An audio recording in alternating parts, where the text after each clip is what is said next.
Hello everyone. In this video, we are going to discuss about exercise question 3.6 of class 11 physics from the chapter motion in a straight line. Let us go through the question first.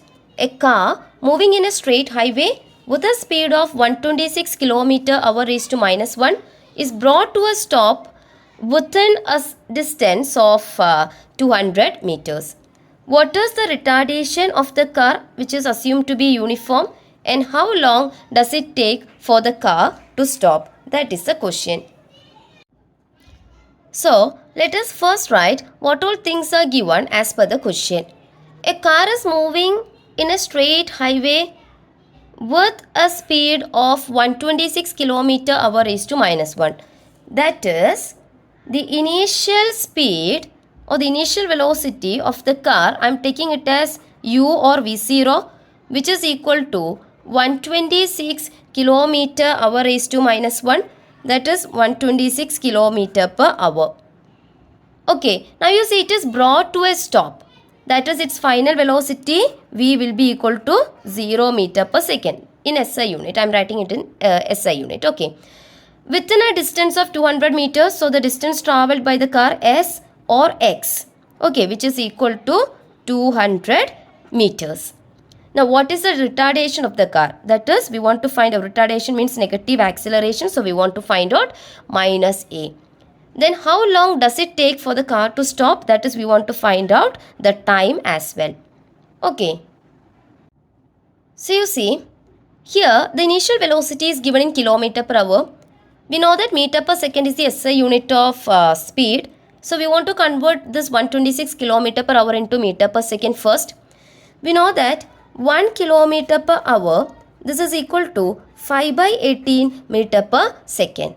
So 126 km/h will be what? 126 into 5 by 18 meter per second. Okay, now you see when you cut these two,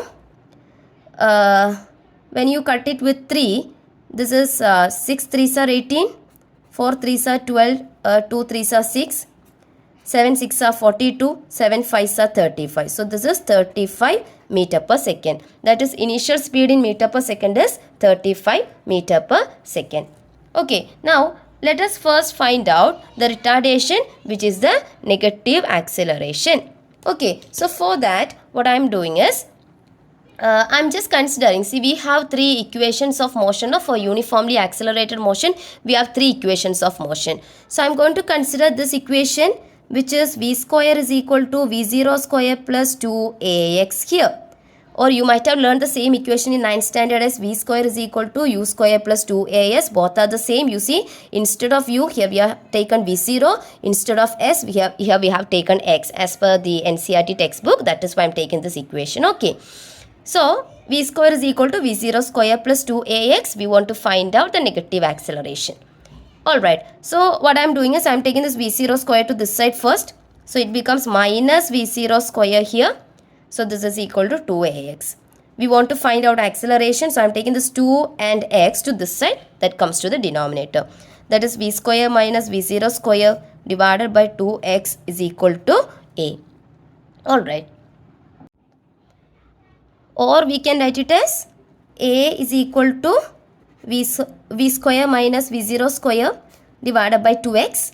So a is equal to v, which is the final velocity 0, minus v0, which is the initial velocity 35 meter per second. So 35 square divided by 2 into x is the distance travelled by the car, which is given as 200 meters. Okay, so this will be what? A is equal to minus 35 into 35. 35 square is 35 into 35 divided by, okay, 2 2s are 4. Alright, or 2 into 200. Okay, now just solve this. When you cut it with 5, 7 5s are 35, 4 5s are 20, 0. Okay, then 7 5s are 35, 8 5s are 40. So here this acceleration becomes 7 7s are 49 divided by 2 8s are 16, and there is a negative sign here. So minus 49 by 16. When you do this, you will be getting almost minus 3.06 meter per second square. So A equals minus 3.06 meter per second square. You see this, it is negative here because it is a retardation, which is the negative acceleration. Okay, so this is the retardation of this car. Now let us find out this question, how long does it take the car to stop? That is, we want to find out the time taken by the car to stop. Okay, so we want to find out t. So here I am using this equation, one of the three equations of uniformly accelerated motion, which is v equals v0 plus at. You might have learned this equation as v equals u plus at in the 9th standard. Here we are taking it as v equals v0 plus at, that's all. Where v is the final velocity, v0 is the initial velocity or speed, a is the acceleration, t is the time taken. We want to find out the time. Okay, so I'm just rearranging this expression. I'm taking v0 to this side, becomes minus. So v minus v0 equals a into t. We want to find out t, so I'm taking a to this side. So it comes to the denominator. So time t is equal to v minus v0 divided by a. Okay, now substitute the values. What is v? Final velocity? It is 0. Minus v0. What is v0? Initial velocity 35. Divided by a. What is a? Minus 3.06. Okay, minus 3.06. So minus divided by minus plus 35 divided by 3.06. Instead of 3.06, if you want, you can take it as 49 by 16 here, minus 49 by 16, so that you know, the division would be quite easier. When you are dividing it with the decimal places, it would be quite, you know, won't be easy. But if you are taking this ratio, which is also equal to this 3.06, no, so instead of this 3.06, if you want, you can take this ratio as well. So it will be like multiplication with reciprocal, and you will get the same answer. Okay, when you do this, you will get approximately, you will get the value as 11.44 seconds. Okay, it is the time, so SI unit is second. So in this video, we have discussed about the exercise question 3.6 of class 11 physics. I hope it is clear to you. Thank you.